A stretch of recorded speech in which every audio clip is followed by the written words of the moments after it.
Greetings, adventurers, and welcome back to Abnormal Voyages. My name is David, and today we find ourselves in Appleton, Wisconsin. We are here at the History Museum at the castle to learn about one of the most famous sons from Appleton.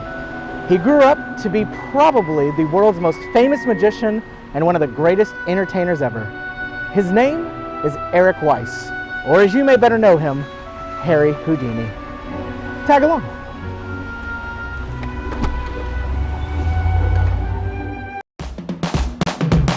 We're going to a place that you've never heard of before. It's Abnormal Voyages. You're gonna learn something new. We're gonna open new doors. It's Abnormal Voyages.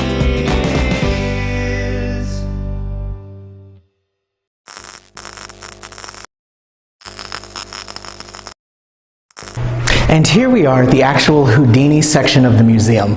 Though he only spent a few years in Appleton, he always considered this his hometown.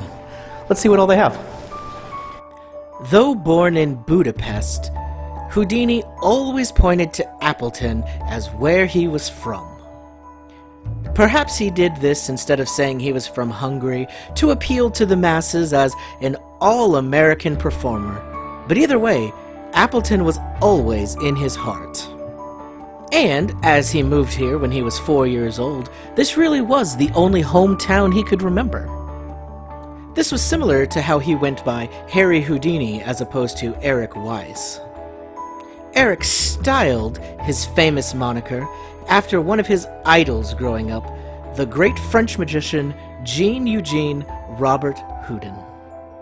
Now, from a very early age, Eric knew that the regular small-town life just wasn't for him.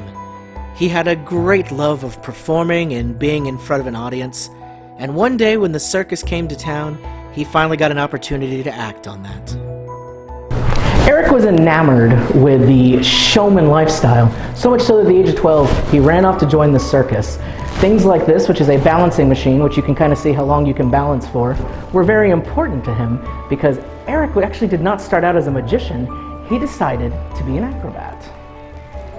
Being an acrobat worked out great for him. However, he always saw the freak shows and people like that, where they had amazing things like bearded ladies and strong men who accomplished incredible feats like this. And it wasn't long before he found his place as a magician.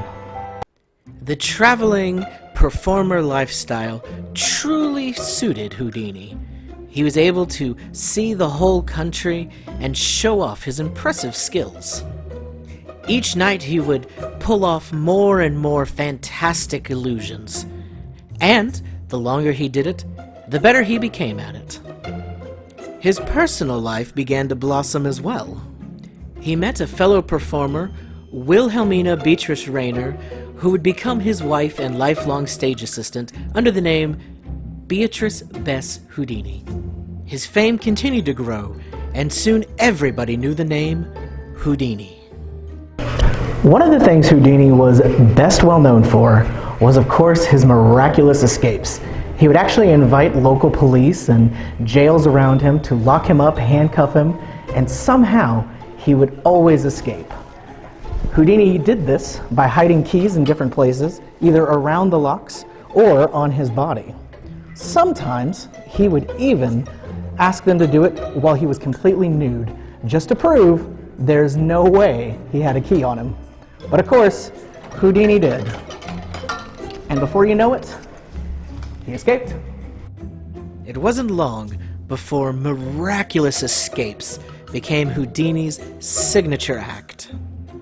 No matter what kind of lock or which pair of handcuffs you threw at Houdini, it seemed somehow he always managed to get out of them. However, as opposed to there being a supernatural reasoning behind how he performed these feats of escapism, it mainly came down to his real ability, being extremely clever. Sometimes the answer came in the form of specialized lockpicks that Houdini had.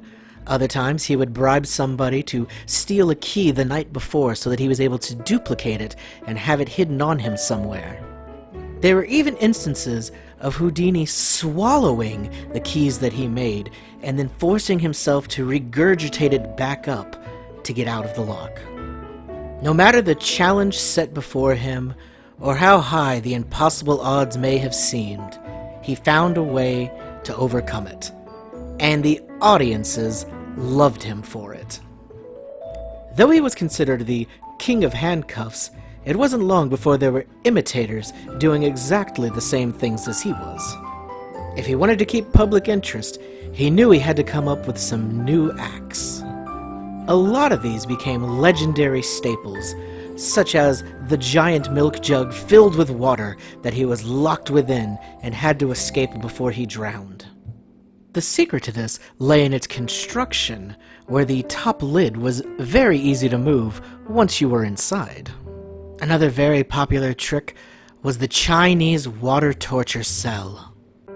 Houdini would have the cell brought out onto the stage, and he would spend a good 4 or 5 minutes going over every single piece of it, and then even invite a group of audience members to come on stage and to carefully inspect it to make sure there was nothing odd going on. After that, Houdini would be restrained by his ankles and lowered upside down into the full tank of water. The curtain would drop, and the audience would wait, holding their breath for 2 minutes, and suddenly Houdini would jump out from behind it, and the crowd would go crazy. Freeing himself from a straitjacket was another major crowd pleaser. And ever the showman, Houdini would perform this feat while being dangled way up in the air by either a crane or tied to a large building. He would be there upside down, and the whole crowd below could watch as he got himself out of the straitjacket and then safely was brought back down to earth. When it came to astonishing and death-defying escapes, there was just no bigger name than the great Harry Houdini. Seeing these miraculous feats performed by him, it's not surprising that a few people began to think that he may possibly have actual magical abilities. Surely, the only way that he was able to escape the way that he did was through the help of spirits and ghosts. Houdini became inspired by these rumors, and soon came up with a brand new act focused all on spiritualism and seances. Spiritualism and seances were very popular in Houdini's time. He actually performed a few seances himself with some very clever tricks. As opposed to getting help from anyone on the other side and having ghosts help out, he built some devices that helped him simulate as if there were spirits in the room. This is a very interesting one here. You would have people seated at a table, and then whoever was the psychic and contacting the ghost would place their hands right on the sides, and soon the table would levitate up as the ghosts made it come up. However, it wasn't actually ghosts. Houdini had these mechanisms on his wrists. He would slide his palm right over the table so that the metal part was underneath. The table was special built, so there were slots for this. And then, as the spirits filled him, up would come the table along with his hands at the same time. Here's a better view of one of these here. You just slip it on your wrist, and then the metal rises it up. And before you know it, everyone around you is convinced that ghosts just lifted that table. There was a huge variety of different props and little tricks that people would use when they had these seances, all to convince the people in the room that ghosts were there among them. Now, Houdini was completely fine with performing seances as long as the audience was all aware that this was merely illusions. He had a huge problem with anybody who actually claimed spiritual powers and were taking advantage of people who were going through loss and mourning and just wanted some comfort. To this end, part of his act actually became debunking these people doing seances, proving to people that it was all just a trick. But even in death, rumors continued. This is a bust of Houdini. He actually had 3 of them made. There was an original one that was made out of bronze. These are clay ones. Out of the 3, this is the only surviving one. The other 2 just somehow smashed very soon after his death. Due to this odd coincidence, a lot of people think that the busts of Houdini are actually haunted. Ultimately, Houdini was a great and brilliant man, well deserving of his legendary status in history. As a matter of fact, people are still inspired by him and perform his tricks to this very day. Speaking of which, let's take a look at one last illusion. And now I'm going to reveal to you one of Houdini's greatest magic tricks. This is the metamorphosis box. Now, this wonderful and exciting box, the magician would climb inside, right in here, and then the lovely assistant would close the box. After it was closed, these locks would all be secured, showing that they are very firmly inside this box. After a moment, the curtains would close, and then, just like magic, they would reopen, and the magician would be outside of the box. He would take the locks off, and the lovely assistant would step right out. Somehow they had miraculously changed places. Well, I'm about to show you how it was done. Come on over here on stage. We're going to close the curtains so we don't give it away to anybody else.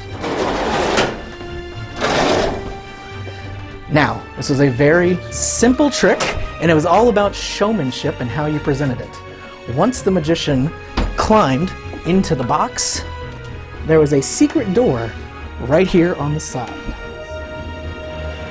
They could climb out, and we will demonstrate that now. Let me close this here.